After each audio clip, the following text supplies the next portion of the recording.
The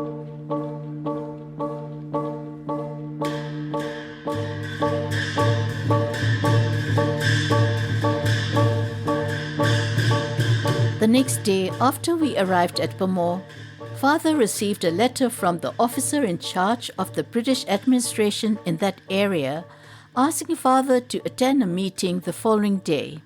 A jeep would collect him at 9 a.m. As Father's English was not fluent, he decided that it would be useful if Audrey acted as interpreter.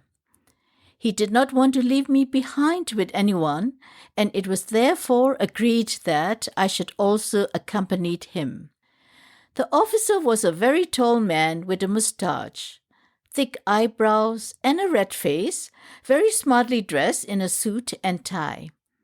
Father shook hands and introduced us, explaining why it had been necessary to bring us. We were ushered into the office where Father and Audrey were given chairs, facing him at the table, and I was seated in a corner next to a window. It was a small room, however, and I was able to hear quite clearly the conversation that went on between the officer and my father. At first, the officer was polite and friendly, asking Father about our flight to Burma and listening carefully as Father told him about Mother and two of his children still being at the American base. Then his attitude suddenly changed. He sat up erect, opening his file, and started to examine the contents.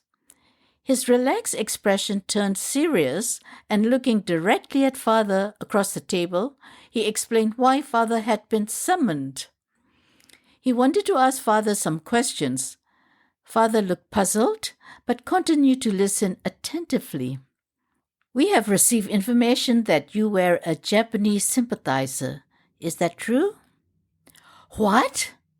Audrey cried out. Although obviously shocked, Father kept his composure. He remonstrated with Audrey in Shan. She must keep calm, keep quiet, and speak only when she was interpreting. Father rubbed his hands, a familiar gesture of his when concerned, looked up and asked the officer what he meant by the words Japanese sympathizer. What exactly has he done that anyone should accuse him of being one? The officer looked uncomfortable and seemed to be lost for words. He consulted his file, turning the pages over and over again. He did not answer Father's questions. He replied with a question. Had Father at any time assisted the Japanese in their war against the Allies? Father answered calmly that he had never done so. He and his father before him had served the British government loyally. When the British had retreated from the Shan State, they had been shocked, and when the Japanese entered Lawksawk town, his father, his family, relatives from Kantong, and evacuees from Taunji had evacuated to the villages. But once the Shan State, like all other Southeast Asian countries, had fallen into Japanese hands, there was nothing that they could do but submit to the rule. When the soldiers had demanded food supply, they had to comply, and when they came to the house, they had been obliged to give them lunch or dinner. He and his family had never been friendly with the soldiers. There had been a few Japanese civilians working in private firms in Lawksawk, with whom our family had become friendly. These were nice, ordinary people caught up in a war, as was our family, not of their desire or making. Father went on to explain our flight, leaving him and Uncle Chow Meng, their subsequent house arrest, and finally the desperate trek through the jungle to the American 101 Army base camp. The officer had listened intently, making no attempt to interrupt, but making notes while Father talked. When Father finished, there were more questions. What had happened to the 6 British parachutists who had been dropped in Lawksawk Valley in 1942? I had been listening intently. My English was good enough to understand everything that had been said. I remember quite clearly the incident to which the officer referred. although I have been only 11 at the time.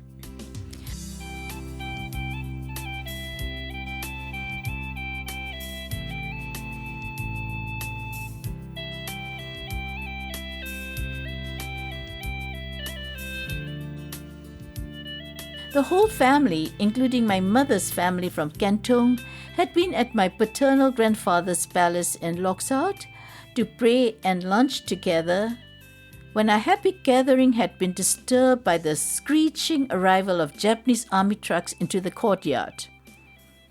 Living under Japanese rule was something to which we were becoming accustomed, and their arrival at our house was often not a cause for fear but a demand for food. Nevertheless, the Japanese were unpredictable, and one could never quite know what would happen. We all rushed to the window. There was an unusual amount of activity, gesticulation and noise as the soldiers jumped from the trucks, and we suddenly realized, to our horror, that the cause of this excitement was 6 prisoners handcuffed and chained being dragged unceremoniously towards the house. We were to learn later that they were British spies and had parachuted into a field in Lawksawk. The soldiers had brought them to us to be fed before taking them to we knew not what fate. There was no direct contact allowed as our servants rushed around, anxiously putting food on the table, but we were able to observe from the side bedrooms which overlooked the dining room.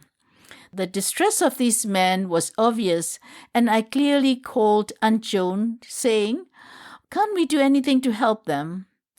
The reply from one of the uncles had not been unsympathetic in tone, but it had been adamant. "Don't be stupid. These soldiers won't hesitate to shoot anyone who shows the slightest sympathy to their enemies." I came out of this reverie to hear Father talking about this incident. Lawksawk had been swarming with Japanese soldiers at that time, and some had seen the drop. The parachutists had landed in an open field, no bushes nor trees to hide them. They had been captured immediately. Father described how they had been brought to our house and the sadness and frustration that he and his family had felt at our inability to help them. The officer now seemed quite satisfied with Father's answers and explanation. His expression softened, and he became relaxed again. He jotted some notes in his file and then apologized to Father. He was sorry that he had had to question him. It was his job to put the record straight. He shook hands with Father and thanked him for his cooperation. Before leaving, Father expressed his gratitude for being given the opportunity to clear himself, but explained his concern at how the mistake had arisen. Could the officer tell him who had given the false information? The officer did not know who was their informer, but explained that, even if he had, he could not have revealed his identity. The matter was now closed. He wished Father goodbye and good luck. As soon as we were out of the office, Audrey sighed with relief. "I am glad it's over," and Father agreed. Nevertheless, we were still intrigued to know who was the informant. Audrey and I were in agreement that it could have been Sao Hpa, or perhaps one of his supporters. We knew that he had always had a grudge against Father, and that there had been a sense of competition between them, which on Sao Hpa's side was fierce and unfriendly. We could not think of anybody else who would hate Father so much as to try and discredit him in the eyes of the British government. Father refused to be drawn into conversation. He chided us. We had no evidence and we must keep our suspicions to ourselves. We were not, however, without support in our speculation. When we returned to our lodging, Father told the Sawbwa of Myanmar what had happened, and he too expressed the opinion that it had been Sao Hpa's doing. Apparently, when the Sawbwa of Myanmar was in Taunji, a short while earlier, there had been rumors circulating among the government officials that Sao Hpa would do anything to become Sawbwa of Lawksawk. If this meant destroying father and his family, so be it.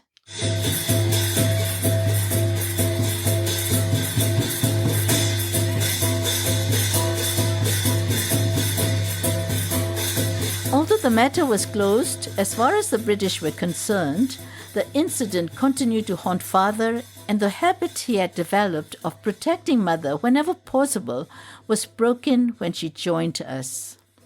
It was something of such importance that he had to tell her, and we noticed that it continued to be a topic of discussion between them and the Sawbwa of Maimpun during the rest of our time in Burma. A few days later, the Sawbwa of Maimpun and our family were moved to a big wooden house in which Sawbwa of Sanwi, Aunt Daphne's ex-husband, was acting as host to all Shan evacuees. The day after, we were overjoyed to be reunited with Mother and Kenrick. Unfortunately, the plane had only 2 spare seats, and Mother had reluctantly agreed to leave Jean with Uncle Chow Mung until there was a place on another flight. It was obvious to us that Mother was distressed by this, and I used my childlike charm to appeal to the flight captain. Please, could he bring my sister as soon as possible? He listened sympathetically to me. He probably had a family of his own and promised to do his best. Clearly, any mother would be upset at having to leave one child behind. But Jean, at 11 years, was self-sufficient. She was familiar with Uncle Chow Mung, and Mother trusted him. It might only be a few days before another flight was available, yet Mother seemed overwhelmed by the event. She had been so badly damaged by the stress of protecting her family that she could no longer cope. She could not face being separated from any of us. The captain's best, however, proved to be good enough. Jean arrived the next morning. This was one source of worry removed, but it was only one, and there proved to be many more.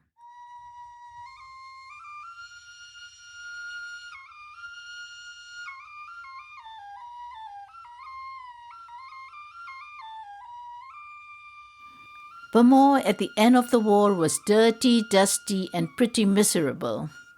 The house was not comfortable, and the sanitation was poor. Mother, who was fastidious about hygiene and food preparation, found it difficult to accept water and meals, over whose preparation she had no control.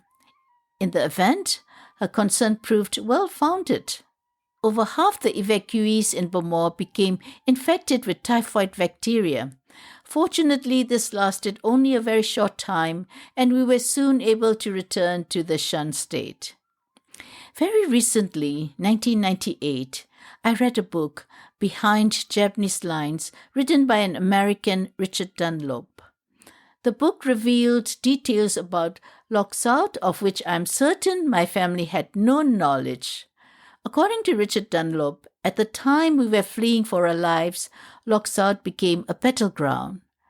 It was the last stronghold of the Japanese in the Shan State, and as such, a strategic target for the Allies. There had been a fierce battle fought between the Kitchens under the command of Red Macdox and agents serving in the Detachment 101.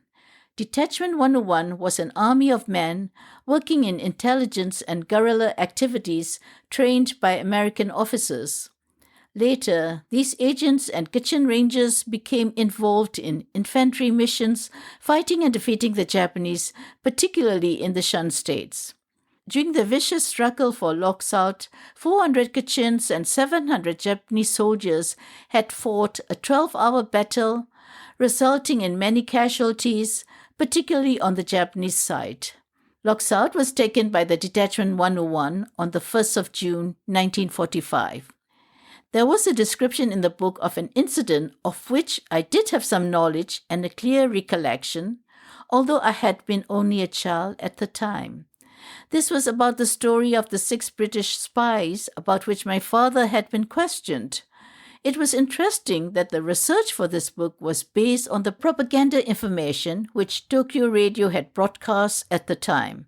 According to this account, it was the villagers who had been first on the scene. It said that they had shot 3 of the spies and delivered the rest to the Japanese. It was quite clear now where the British officer had received his first information. Reading this book brought back many memories and resurrected an unanswered question.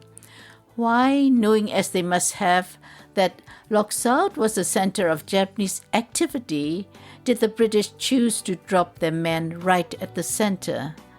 Richard Dunlop does not answer or even address that question, and it will continue to be one of the puzzles. พวกตาพลาลงเฮาสั่งสอนไว้เมืองกุนในปอเคยกัดเย็นเจอเฮาลดกลางพีกิเลสาลองลับสีลองอังลีในกลางรถเฮาเลยเสกำก็ดมาพลาลงเฮาสั่งสอนไว้เมืองกุนในปอเคยกัดเย็นเจอลดกลางพีกิเลสาลองลับสีกามาทำ